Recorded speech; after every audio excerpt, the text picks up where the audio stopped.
ओम श्री साईनाथाय नमः। ओम श्री साईनाथाय नमः। ओम श्री साईनाथाय नमः। सभी साईं भक्तों को नमस्कार।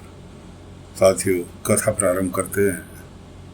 आज नया अध्याय शुरू कर रहे हैं। बाबा द्वारका माई में अपने झूले के ऊपर विश्राम कर रहे हैं। रात का वक्त है।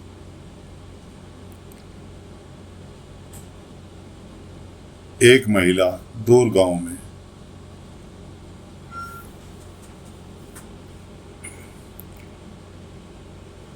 अपने घर में अकेली, घर में रामचंद्र जी की मूर्ति रखी है, पीतल की, धातु की। उसको उठाया, सीने से लगाया और घर का ताला लगाया और निकल ली। कहाँ जाना है? जय श्री राम, जय श्री राम। राम जी, राम मूर्ति से बोल रही हैं, राम जी मुझे नहीं पता मुझे कहाँ जाना है, रास्ता आप दिखाओगे। आपके भरोसे इस घर को छोड़कर मैं तो निकल ली। बाबा ने ध्यान में आया। बाबा तुरंत उठे और धोनी के पास जाकर बैठ गए। धोनी के पास बैठ गए और उस महिला को धोनी की लपटों के अंदर देखना चालू कर दिया। कब रात बीत गई पता नहीं चला। अगले दिन सुबह बाईजामा पाटिल जी और तात्या तीनों सुबह सुबह बाबा के पास।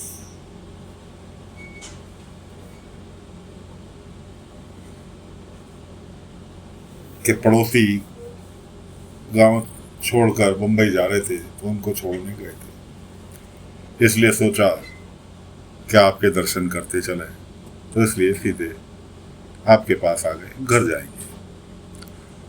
तात्या कहने लगा, साईं मैं अहमदनगर काम से जा रहा हूँ। मैंने सोचा कि जाने से पहले आपसे मिलता चलूँ, आपके दर्शन करता चलूँ, तो मैं अहमदनगर जा रहा हूँ। बाबा ने कहा, अहमदनगर जा रहे हो, मेरा एक काम करना। बोलो साईं। अहमदनगर में एक साहब है, नाना साहब चांदोलकर। तात्या तुरंत चौंका। नाना साहब चांदोलकर तो साईं बहुत बड़े अधिकारी हैं, उनसे तो मिलने के लिए भी वक्त लेना पड़ता है, मेरे को ऐसे कैसे मिल जाएंगे। बाबा ने कहा, जब पहुंचोगे तो मुलाकात भी हो जाएगी और वक्त भी मिल जाएगा, उसकी चिंता तुम मत करो। बाईजामा पाटिल जी भी कहने लगे, साईं उनसे क्या काम पड़ गया। बाबा ने तात्या से के हाथ में ऊदी की पुड़िया दी कि ये उनको दे देना और उनसे कहना साईं ने अपना 15 रुपया मंगाया है। 15 रुपया मांगा है, 15 रुपया। तात्या की समझ में आया दोस्तों, 15 रुपया, ये साईं ने अपना 15 रुपया मंगाया। तात्या तो चला गया नगर के लिए। बाईजामा पाटिल जी वहां रह गए। बाईजामा पाटिल जी को बाबा कहने लगे कि बाईजामा, जैसे गुरु के बिना शिष्य अधूरा है, वैसे ही शिष्य के बिना गुरु अधूरा है। और ये नाना साहब चांदोलकर जो है, ये मेरे ऐसे शिष्य हैं जिनके मैं बिना मैं अधूरा हूं। कब देखो शिष्य कब आता है, कब मेरा 15 रुपया आता है।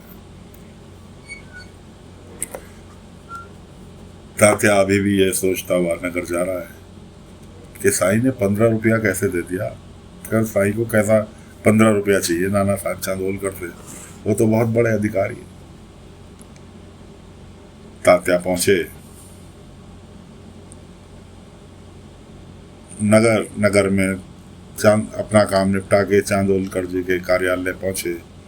पता लगा चांदोलकर जी के कार्यालय में चांदोलकर जी छुट्टी लेकर जल्दी अपने घर के लिए प्रस्थान कर गए। कर्मचारी कहने लगा, जो उनके अधीन कर्मचारी था, वो कहने लगा कि चांदोलकर साहब तो चले गए घर, चाहो तो घर का पता ले लो और उनके घर पर जाकर मिल लो। तो तात्या उनके घर पर मिलने के लिए निकल दिए पता लेकर। इधर जो महिला रात को ताला मारकर रामचंद्र जी की मूर्ति लेकर निकली थी, गिरते पड़ते वो शिरडी पहुंच गई। शिरडी कहाँ पहुंची? मारुति मंदिर में, भटकती हुई मारुति मंदिर में। खाया पिया कुछ खान था नहीं, भूख लग रही थी। मारुति मंदिर में हनुमान जी की मूर्ति के सामने प्रसाद की भोग की थाली रखी हुई थी। मंदिर में कोई नहीं था। हनुमान जी से क्षमा याचना की, प्रभु भोग चढ़ाने से तो गई, बहुत भूख लगी है, अब मैं ये आपका भोग खाने जा रही हूँ। थाली उठा के मारुति मंदिर के पीछे जाकर खाना चालू कर दिया। इतने में कोई व्यक्ति आया, उसने चोर चोर कर समझ कहकर उस महिला को हाथ से थाली छीन ली और 2-4 जने आ गए कि भगाओ इसे, चोर कहीं की। ये बाबा को जिस पर नजर पड़ जाती है, वो बाबा उसका पूरा ध्यान रखते हैं। बाबा द्वारकामाई से उठे और कि मैं अभी आता हूँ। बाईजामा भी अपने घर चली गई और पाटिल जी बाईजामा दोनों अपने घर आ गए। इधर बाबा जो थे मारुति मंदिर पहुँचे। मारुति मंदिर में पहुँचे, जैसे ही उन मंदिर में लोगों ने उसे महिला को धक्का दिया, बाबा ने मारुति मंदिर के द्वार पर ही उसको संभाल लिया।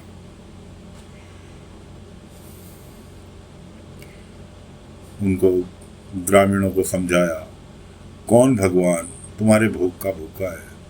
हर देवी देवता ने हर ग्रंथ में लिखा है कि भोग चढ़ाने से पहले भूखे को भोजन कराओ, उससे परमात्मा प्रसन्न होता है।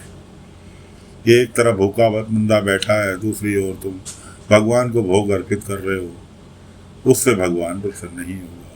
भगवान को भोग चढ़ाने से पहले अगर कोई आपको भूखा व्यक्ति दिखाई देता है तो उसको भोजन करा दो, भगवान वह भोग स्वीकार कर लेंगे।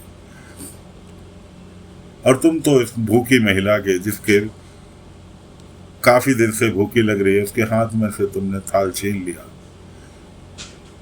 अब क्या हनुमान जी तुम्हारे इस कृत्य से प्रसन्न होंगे? कदापि नहीं। बाबा ने उनके हाथ से थाल, लाओ थाल मुझे दो। बाबा ने थाल उनके हाथ से भोजन खा लिया और उस महिला के हाथ में थमा दिया। लो माई, आराम से बैठकर भोजन करो और जब जाना तो थाल साफ करके हनुमान जी के आगे रख जाना। खैर बाबा तो वहाँ से कह के निकल दिए। वो ग्रामीण भी अपने अपने घर को चले गए, क्योंकि साईं की बात तो किसी ने टालने की हिम्मत ही नहीं थी। उधर बाबा वापस द्वारकामाई गए। वहाँ एक परिवार जो मसाले का कार्य करता था, नासिक से शिरडी आया। वहाँ उसका काम धंधा नहीं चल रहा था,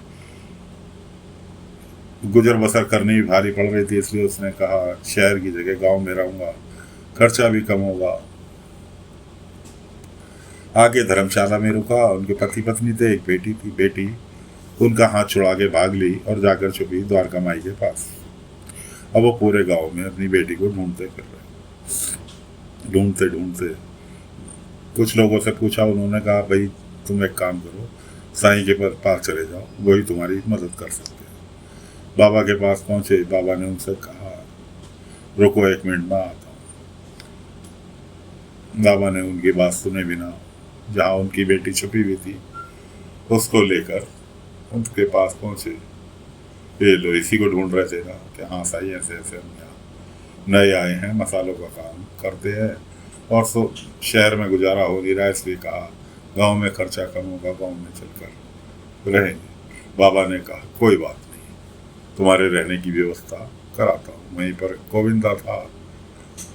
गोविंदा से कहा, गोविंदा श्यामा के घर जाओ, जोशी जी का मकान खाली पड़ा है, चाबी जो श्यामा के पास है उनसे चाबी लेकर इन्हें दिलवा दो और किराए की भी बात करा देना।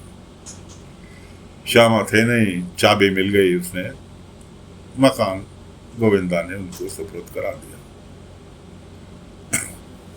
अब बेटी के उनकी कुछ खफा थी अपने माता पिता से, वो अपने माता पिता की बात नहीं सुनती थी, उनका साथ छोड़ा छोड़ा के भाग लेती थी, छुपी थी। आखिर बाबा के पास, बाबा ने फिर उनके सुपुर्द कर दिया। उधर मारुति मंदिर में वो महिला खाना खाने के बाद थाल वाल मांझ कर हनुमान जी के आगे रखने गई। उन्होंने कहा, हनुमान बाबा, लोग बाग भरा हुआ थाल आपके आगे भोग में रखते हैं, मैं आपके आगे खाली थाल रख रही हूँ। क्या आप मेरे साथ हैं? मुझे कुछ चमत्कार दिखाओ, मुझे कुछ इशारा करो, क्योंकि मैं तो आप ही के सहारे निकली हुई हूँ। राम जी की नाम लेकर मैं तो निकली हुई हूँ। मुझे कुछ ऐसा हिंट दो ताकि मैं समझ सकूं कि हाँ, आप मेरे साथ हैं, दुनिया वो ना हो। इधर बाबा निकले द्वारका माई से अपना झोला उठाकर भिक्षा के लिए। बच्चे बैठे हुए घर बना रहे थे, खेल खिलौने खेल रहे थे। उधर वो स्त्री महिला जो थी, वो हनुमान जी के आगे जय श्री राम आंख बंद करके खाली थाल हनुमान बाबा के आगे रख के और जय श्री राम का जाप कर रही थी। बाबा बच्चों के पास पहुंचे। बच्चे कहने लगे, देखो साईं, हमने घर बनाया, किचन भी बनाई, देखो कितनी। बाबा ने कहा, हाँ बना बहुत बढ़िया है, लेकिन इसमें एक कमी है, वो कमी मैं अभी दूर किए देता हूँ। बाबा ने झोले में से कुछ खाद्य सामग्री निकाली और वो एक एक उनके छोटे छोटे खिलौनों के अंदर रखनी चालू कर दी। इधर बाबा उनके खिलौनों में वो सामग्री खाने की रख रहे थे, उधर वो थाली में भोजन सामग्री हनुमान जी के आगे इकट्ठी हो रही थी। जैसे उस महिला ने आँख खोली, हनुमान जी को प्रणाम किया, मुड़ी, और मुड़ के जब उन्होंने वापस देखा कि मैंने कुछ हनुमान जी से हिंट देने को कहा था, देखा तो थाली भोजन से भरी हुई थी। तो महिला को यकीन हो गया कि ऊपर वाला उसके साथ है। तो साथियों, फिलहाल कथा को यहीं पर विराम दे रहे हैं। अब 3 कथाएं एक साथ चल रही हैं। उधर नाना साहब चांदोलकर के पास तात्या गए हुए हैं, इधर मसाले वाला परिवार आया हुआ है, इधर ये महिला भटकती हुई शिरडी पहुंच गई है। आगे क्या होगा अगले अंक में आगे की कथा लेकर फिर हाजिर होंगे। आज्ञा दीजिए। ओम साई राम, ओम साई राम, ओम साई।